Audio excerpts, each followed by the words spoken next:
Biyahe kasama si DJ Lala, aarangkada na. Oras na para basahin natin ang ating biyahe ngayong gabing ito. It's short, pero it happens to most of us. Ito po ang biyahe ng buhay ni Hilarion.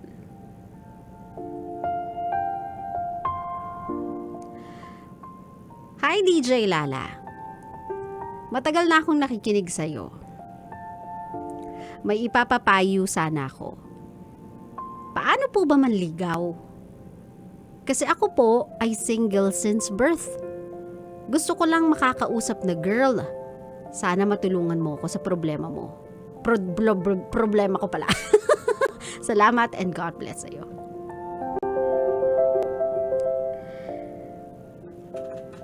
Well, my love, siguro unahin na natin dun sa intention of having someone with you. If you just want someone to talk to, you can have your friends. Pwede mo naman silang kausapin eh. Kailangan mo lang siguro maintindihan yung depth ng ibig sabihin kapag gusto mong pumasok sa isang relasyon. It's not just having someone to talk to.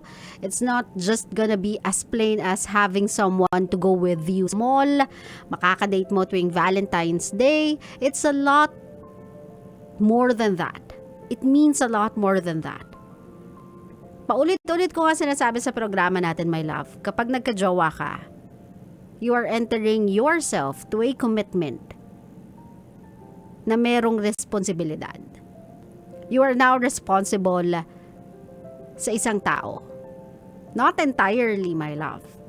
Pero mostly, yung decisions ng taong yon will be highly lenient, nakasandal, nakaasa sa kung ano yung mararamdaman mo, kung ano yung tingin mo.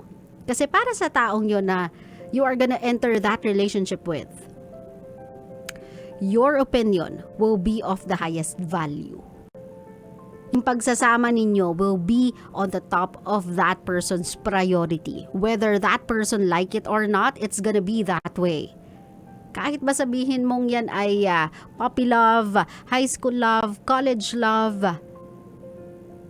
hindi natin mapigilan yung mga sarili natin na ilagay sa top ng priority natin, yung mga relationship natin. Kasi feeling natin, yun yung escape natin from reality. Yun yung escape natin sa stressful world. Kasi feeling natin na sa magulong mundo, that's the safe place that we would want to be in. So gets mo, my love, yung depth, yung weight, yung bigat, yung lalim ng ibig sabihin kapag magkakajowa ka na. So my love, maybe the reason as to why up until this moment single ka pa din is because maybe a part of you hindi pa rin talaga naiintindihan yung lalim ng ibig sabihin ng pakikipagrelasyon. Huwag mong apurahin yung sarili mong magkajowa. Lagi ko nga yan sinasabi sa mga single kong friends, huwag niyong apurahin yung mga sarili niyong magkajowa. I understand that it feels great to be with someone. It feels so good kapag meron kang isang taong you are romantically involved with. Pero kung hindi ka responsible at hindi ka ready sa lahat ng mga responsibilities that comes along with it, wag muna. Hindi naman ide-define ng jowa mo yung buong pagkatao mo eh.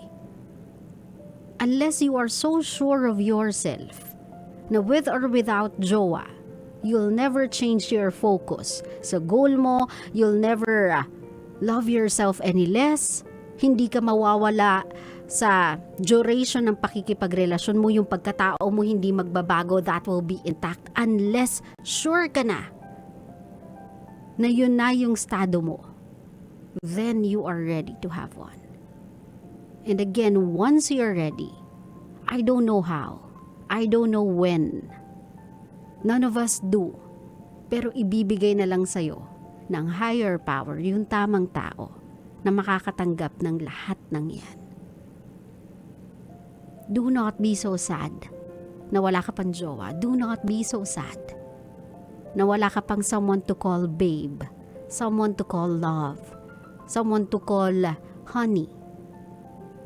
Madaling tawagin yung mga tao sa paligid mo ng ganyang pangalan. Pero it will mean different once you find that one.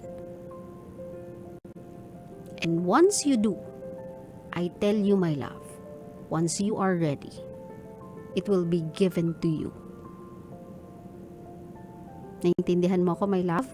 Kaya for now, kung single ka, it's okay. Being alone doesn't mean you're lonely. It gives you more time na ihanda yung sarili mo sa pagdating ng araw na ibibigay siya sa'yo. And once that day comes, just be sure you'll never let that person go. Claro? Claro.